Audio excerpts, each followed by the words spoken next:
Moose Jaw Kinsman Club if I would be the moderator for an all candidates forum this year. And I'm glad to be able to be here and see a lot of people. I wasn't sure what kind of numbers we were going to get. It's good to see people who are interested in the election to come out and find out more information about it. It's an all candidates forum, and it gives you a chance to hear and if you want to afterwards, ask questions from each of the candidates regarding some of the things that you are important to you, and you'd like to know their opinion or their stand on things that are very important to you.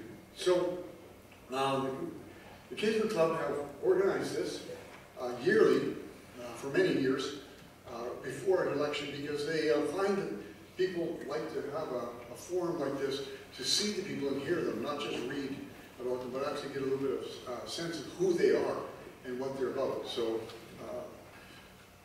we're not going to single Canada, I just want you to know that, so you're safe. But I would like to thank the Kinsmen for bringing their flags down to kind of remind us that we're in a democracy where people get a chance to talk and to listen to others and respectfully evaluate the participation that they've offered themselves to be elected, and they have ideas that they want to share and positions and platforms that they have. They'll be given 3 minutes each to address you, and after that we will have an open forum at this mic here, and we ask that you come to the mic and stand there and ask your question. In the past, the rules are pretty simple. You get to ask one question, and then you have to go away for a while. So we give a lot of chance for people to come back, people to ask questions and not monopolize the platform. Okay, so you get to ask one question to one person each time. You can't say, oh, I want to know what you think about this, and then you want all the people to answer. No, you just get to ask one person at one time. Okay? That's kind of the rules. Is that fair enough for you? Silence means consent. Okay. Now, they were asking me outside before they came in, what's the order of speaking? And Christian Moulding, the manager of the auditorium, and I came up with the idea that the seating arrangement is how their order will come. So whoever sat closest to me got to go first, and whoever sits farthest away gets last. They didn't know that. No. Okay. No. We're gender equity here.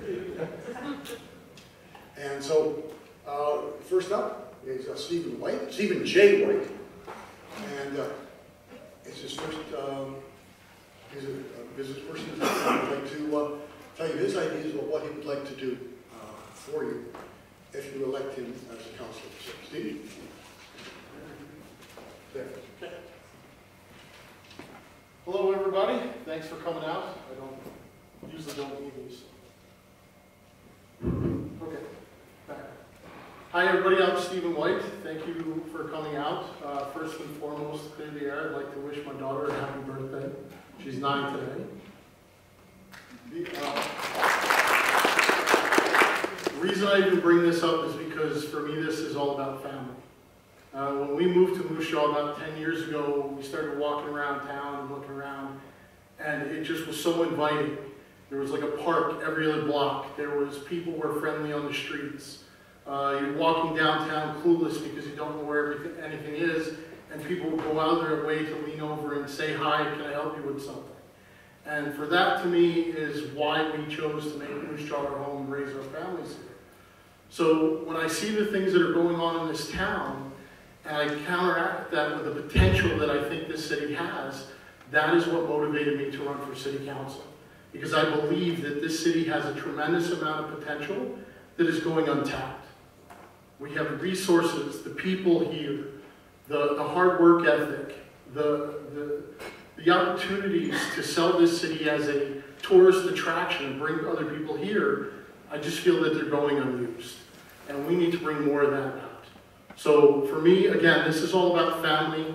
I'm not a big jumbled up speaker, so 3 minutes will be way more than enough. But I am an open book, so if there's any questions whatsoever you want to ask, whether ridiculous as they are, please feel free to ask them. I will answer anything. Thank you again for the Kinsmen for putting this on. I hope I didn't lose too many votes at the Kinsmen by harassing Corey so much to get this put on. but I greatly appreciate the opportunity for all of you to come out, and I greatly appreciate you took time out of your night to come out and hear what these candidates have to say.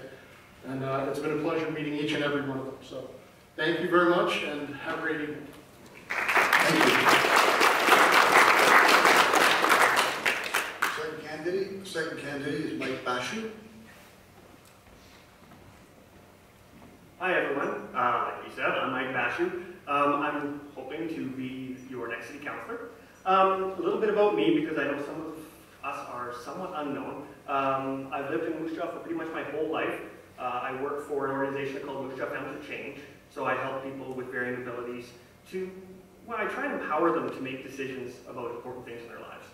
I sit on the Civic Special Needs Advisory Committee and also the Southfield Community Association.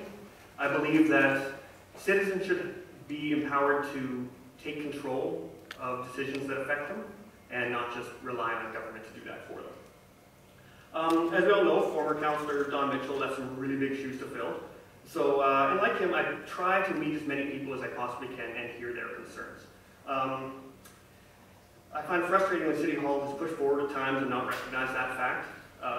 Like when the big switch was made to curbside garbage pickup. Lots of people were quite opposed, and Councillor Mitchell, I recall, was one of the strongest advocates for those that were opposed to it. He frequently brought up at council meetings that he wanted information nights to happen. As far as I know, only one of those did happen, and from what I've heard, people were basically told what compliance looked like. It wasn't really inviting ideas. People that did have concerns, it was noted down as dissatisfied. So I don't think those concerns were always addressed real well.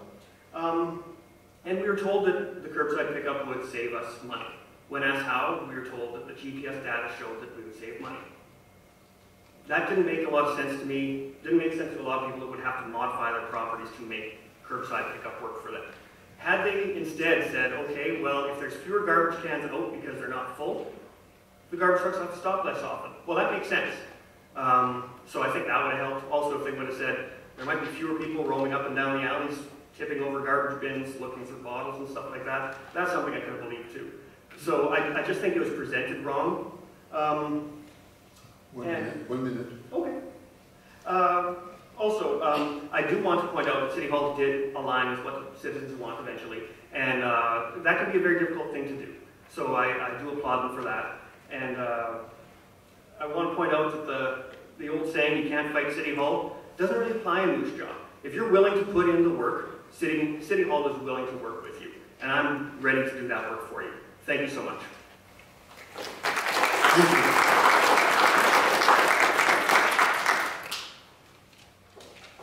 you. Just resetting my watch. Next we're going to hear from Doug Blank. So Doug. Good evening, everybody. First, I'd like to thank the group that put this forum on. I think it's very valuable for the citizens of Moose Jaw to hear from everybody. One of the reporters earlier, a week or two ago, they asked me if I was born and raised in Moose Jaw, and I said, no, I was not born in Moose Jaw, but I got here as quick as I could. I was about 6 months old when we moved here, so it was as fast as I could get here. I can convince my parents. So I did grow up in Moose Jaw. I attended both public school and high school here, and, well, SciAS at that time, but it's now Polytech. Throughout my working career, I've worked for a variety of companies while I was in high school throughout Moose Jaw, and I always thought Moose Jaw was a great place. I eventually got hired with Thunder Creek School Division, and I worked there for a period of time, but I could see that job coming to an end. And I was offered a position with the provincial government, and I took it. And I'm happy to say I worked for the provincial government for 28 years. In the Department of Highways, I did some surveying and signing, a variety of tasks.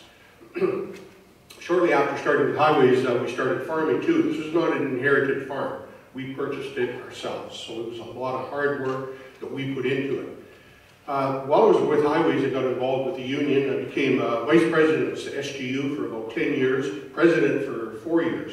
Then I returned to government as a supervisor, and subsequently SGU hired me back as a labor relations officer. I did a variety of contracts, some of them in Moose Jaw here. I looked after Citizens Hall, Thunder Creek Rehab, Moose Jaw Transition House, Diversified Services, John Howard Society, and so forth. After I retired, I was hired back by some of the management because they felt that I had an open approach. I could listen to people, I could develop a common sense to everything. In fact, one of the managers even made a comment that he said, Doug has a balanced approach and gives all sides consideration before using his common sense to form an opinion. He'd be a great individual to serve on City Council. Why do I want to serve on City Council? Because I think Moose Jaw is a fantastic place. 1 minute. I think we have made some mistakes. I mean, our infrastructure should have been started to be repaired years ago, but it's now been thrown into the lap of the citizens of today in City Council. They are working on it. I think we have to develop an approach to fix our problems today, but also look into the future to make sure that we don't get into this mess again where all of a sudden we're spending millions and maybe billions of dollars.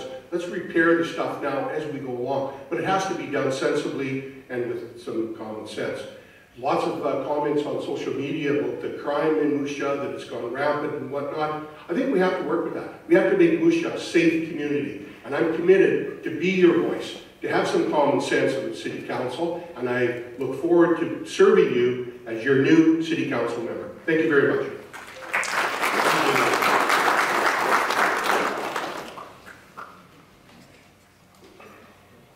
And final council potentially is Heather. Thank you. Well, it's been different running in a by-election and considering joining a council that already exists. However, upon being re-elected, I would quickly establish myself once again as a positive perspective at the council table, which would help find consensus so that some meaningful work can and will be done in the final 2 years of the term.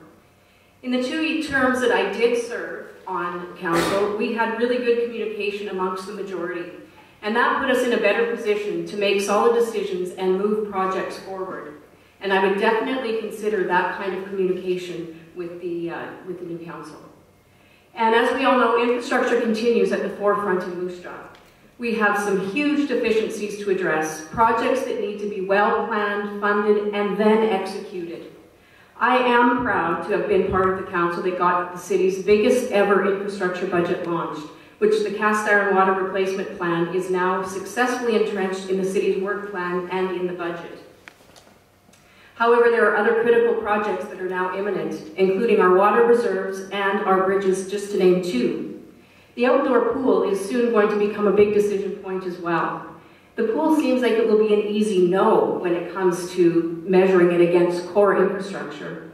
But when it was unexpectedly closed this summer, it became very apparent very quickly that the outdoor pool is important to the quality of life to people in Moose Jaw. So I believe that needs to be seriously considered sooner than later as well. But the biggest emerging issue to me has actually taken me by surprise, and that is community safety, as already said. Being known as a Sleepy Hollow kind of city for a long time, perhaps has lulled us into believing that really bad things won't usually happen in Moose Jaw. Yet it seems that that very attitude has opened us up as an easy target recently for drug crime and gang activity. Don't get me wrong, I think our police have done a great job and I've always been a firm supporter of them. 1 minute. But perhaps because of our sense of security, we have kept our police service staffed with fewer officers per capita than any other prairie city. And it's time that we lobby hard to get those provincially funded officers increased in Moose Jaw. When the results of the last election were final, and I was not successful, pretty much everyone knows that I was devastated. But I was devastated because City Council matters to me. When I was first elected, I was surprised by various comments that were really nasty, until someone said to me, "Oh, Heather, that's just politics." You know, I honestly hadn't thought of City Council as politics. I had always viewed it as community service, and I still do. City Council for me has never been about politics. It's always been about people, and it's always been about you, not that I've always got it all right. But it's about me trying to do my best for you. So if you elect me once again as your city councillor, I will always do my best and give all that I have to make Moose Jaw all that it can be for all of us. Thank you.